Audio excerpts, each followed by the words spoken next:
Hi, everybody. I'm excited today. Well, I'm excited every time I get to do these, but today I have Erica Tatum-Sheade, and she's from Integrated Mental Health Associates. And I feel like you and I should be good friends. Right, right. You do, and what I do. Yes. You're an amazing resource for all of us to have, but especially me. Yeah. So I wanted to touch on super fast because I'm fascinated with it. Youth play therapy. I want to hear a little about that. Yeah. So, I mean, there's a lot to say about play therapy, but so play therapy is I don't say the easiest way, but the most efficient way to work with children. Play is their natural language, and it allows for healing to take place in that space without having to use a lot of words. And most kids don't have all of the words to talk about what's happened. And so when we go in the play space and they're able to process it that way, we have found that it can be more effective, and we get a lot more of their story because there's not that constraint of like, well, how did that make you feel? Or what does it mean to be mad? Or what does it mean to be sad? They just get to use the toys the way they need to use the toys. That's fantastic. At what age is play therapy not so much effective anymore?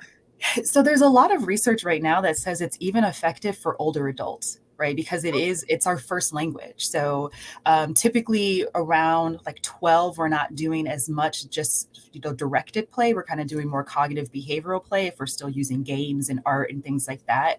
Yeah. But like I said, a lot of the research now is showing up where, especially people with Alzheimer's and things like that, that play allows for them to get back to that natural instinct that they have. Okay. Then, my next thought would be, how did you get involved in this space? It just made sense. That's like the shortest answer. I've worked in mental health and social services since I was in college, like since undergrad.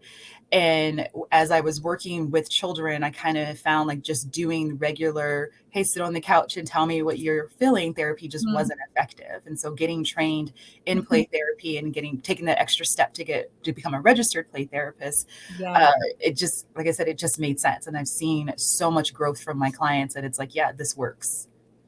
That's amazing. Do you deal with all kinds of patients, or are you more specific in trauma related stuff? Does that matter when you're specializing in therapy as to what route you want to take? Yeah, for me, I started working with mainly just trauma. Okay. Now I have kind of moved more into one of my specialties is self-esteem and confidence building, and so I Yes. do a lot of work around that. I'm trained in Adlerian play therapy, which focuses a lot on like encouragement and empowerment with kids. I Okay. still take on a couple of trauma cases, not as many as I was in the past, Yeah. and that's just because of the limits of private practice. We can't see everybody, Mm, and so that restricts who can come in. that's true. Okay. Well, that's fun. Yeah. So you're in Scottsdale. How long have you been in Scottsdale? Today is actually our 9th birthday. Oh, As nice. I was like setting things, I was like, Balls. yeah, like it's like 9 years ago we decided to go on this journey. Oh my God, congrats. That's Yeah. so fantastic. Yes. Love that.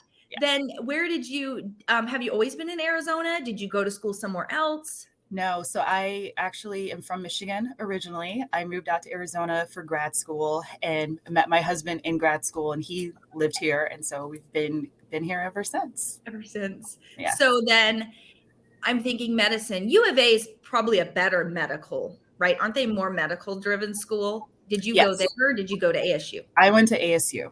Okay. Okay. Yes. I don't know a whole lot about their programs there. My son did ASU, but he just did. He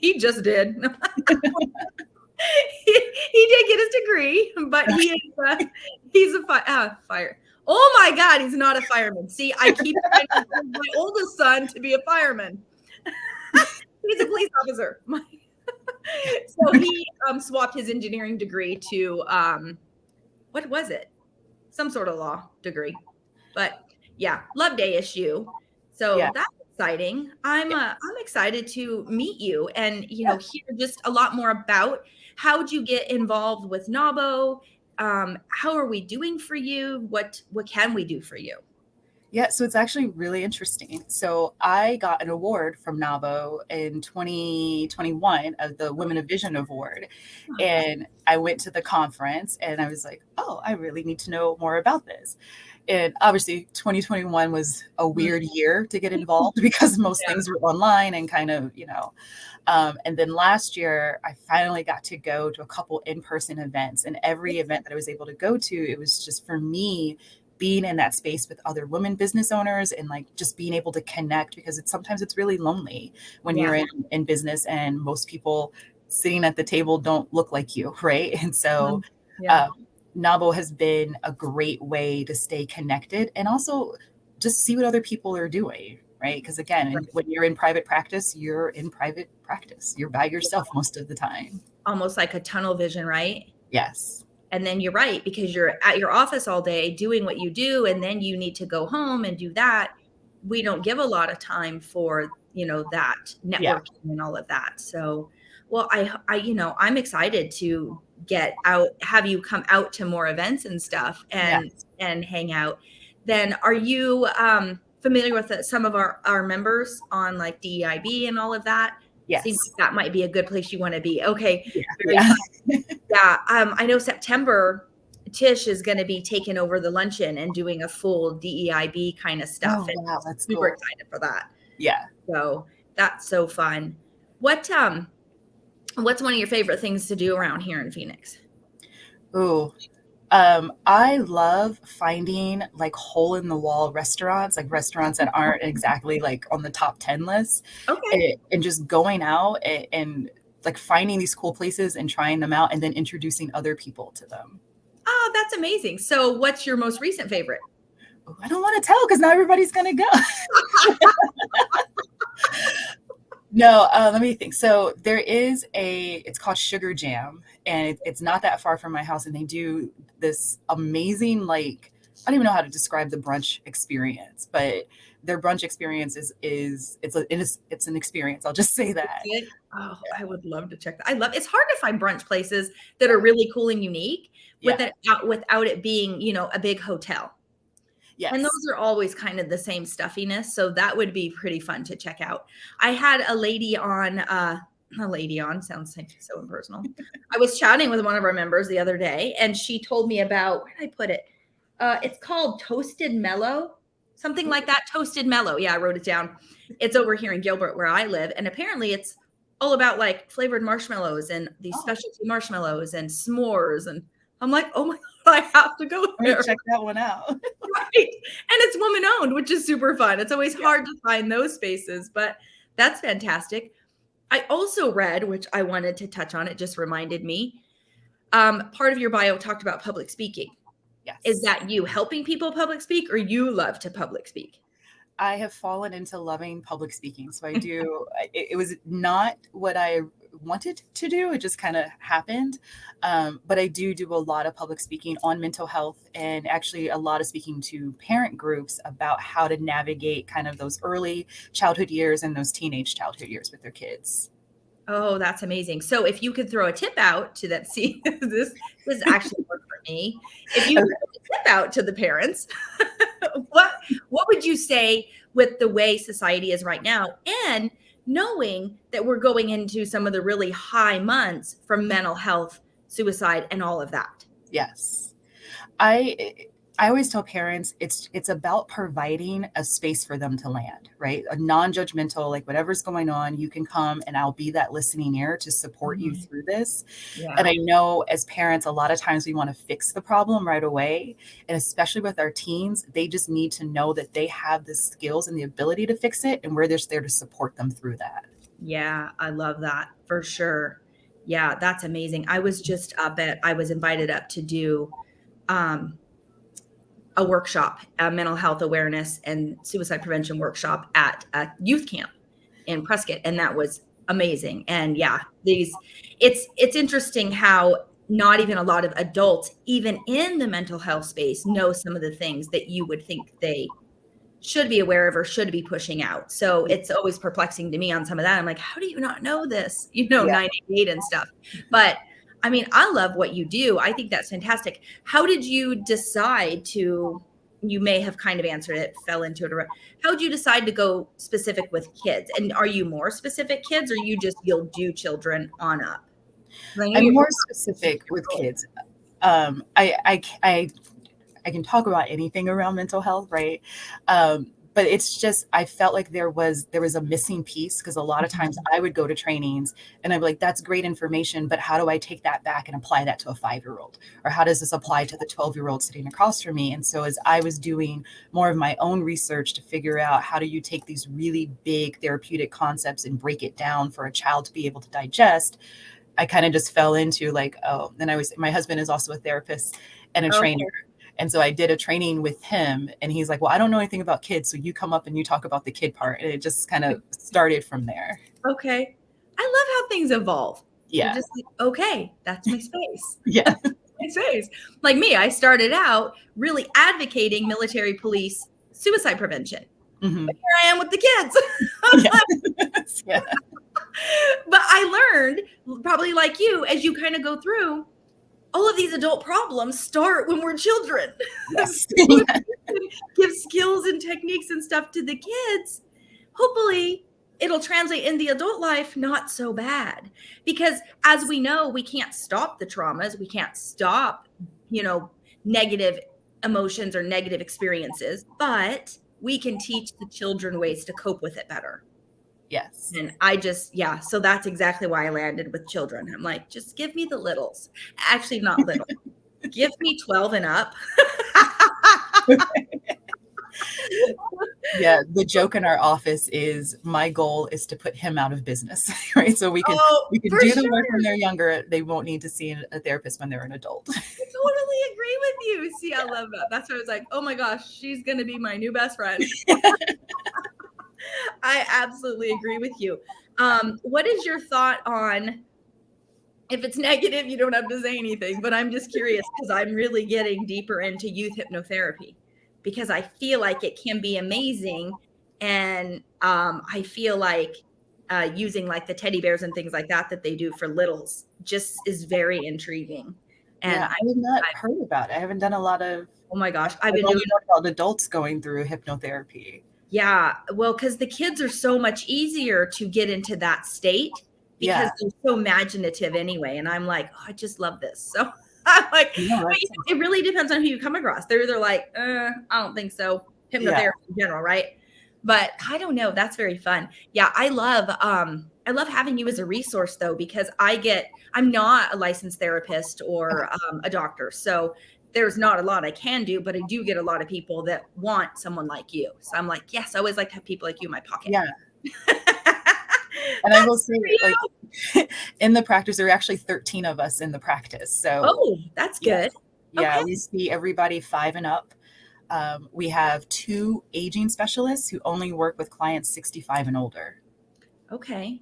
Yeah. So we got it all covered for you. That's amazing because you don't think about people specializing in like a specific age as far as 65 and up. Yeah. I mean, that's really the first I've kind of heard, but let's be real. Their problems are very different than a 45-year-old. Yes. And if they've never had help, you've got a lot of that same coming forward, but now it's almost getting like end of life where they probably are looking at other things, other ways. Yes.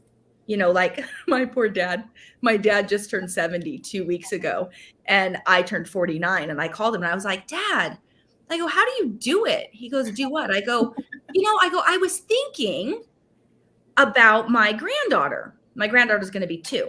Yeah. So my granddaughter's going to be 2. My youngest children are 11, my twin daughters. So I said, okay, I was thinking when my 11-year-olds get married, let's just pretend they get married at 26, the same age as my oldest daughter. My granddaughter will be X age. So let's pretend my granddaughter gets married at 26. The next, I said, Dad, I probably won't be here when my granddaughter's children get married. I go, do you know that? And he's like, why are you telling me this? Like, are you worried? He's like, my God, Susie, I am at my end of life.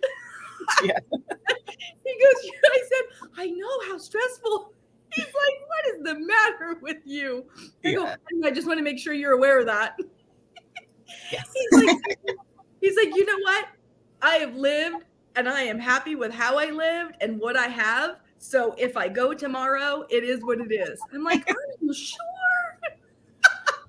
There's just so much more, Dad. And he's like, I'm hanging up. Stop talking to me. He's like, we're done talking now.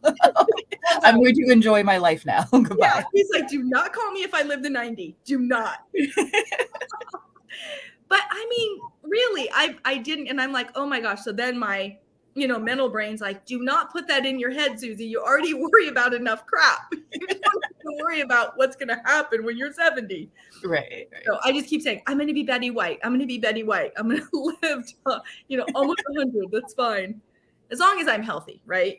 Yes. Oh gosh, that's fun. So if you had to give us like super non-work and all that fun fact about you, that's very interesting, or people be like, what? You have anything cool? No, I'm such a, I don't want to say I'm a boring person. I mean, fun fact, my favorite food group is popcorn. I know that like that's a weird thing.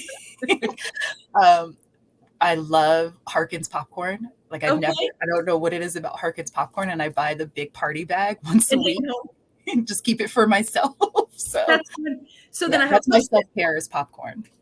I was just talking to my daughter's the same. She loves popcorn. We go and buy the already popped bags. I'm like, why are you buying? It's all the flavored. So I was talking to her about how you can like buy flavors to sprinkle on. And then she mentioned to me, oh, I've had ketchup popcorn. And I know my friend from Canada, the Canadians love ketchup fries, ketchup popcorn. It's this seasoning. Have you ever had it? I've never had that before. Now I'm going to have to go search for that. Go on Amazon and order some ketchup popcorn. I'm going to have to try that. It's ketchup flavored like seasoning, like a Doritos, but it's on your popcorn. I want to know what you think about it. It's not bad. My daughter said it's not bad. Okay. I'm trusting her. Yeah, but it's funny because she never has ever dipped in ketchup. She doesn't like ketchup. She won't use ketchup. Yeah, the twins are funny. They are never dippers. Hannah just barely started getting on a ranch dip with her chicken nuggets and French fries. That's it.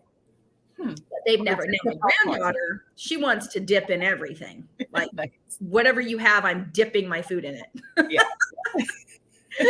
So I don't know. That's fun. Well, that's amazing. I appreciate you doing this on a Saturday morning.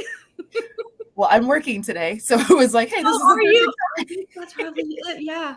Well, I appreciate you, and I hope to see you soon. We have our April 12th happy hour. If you get a chance to come, that would be fantastic. Yes. I have them all on my calendar this year, and that was the problem before. Is I was like, oh, I get the email, then I'm like, oh, I didn't put it on the calendar. So. Well, if you play with social, or I had someone out, but our link in bio, there's a quick view upcoming event postcard. Most of our events are scheduled through next June now. Oh, nice. So you could just I lightly pencil them, of course, because if you get a client or something, you have to see. I get it, but at least it's kind of there for a tentative, right? Yeah. But yeah, I hope to see you at some of these things soon, and I appreciate you. Yes, thank you. Thank you.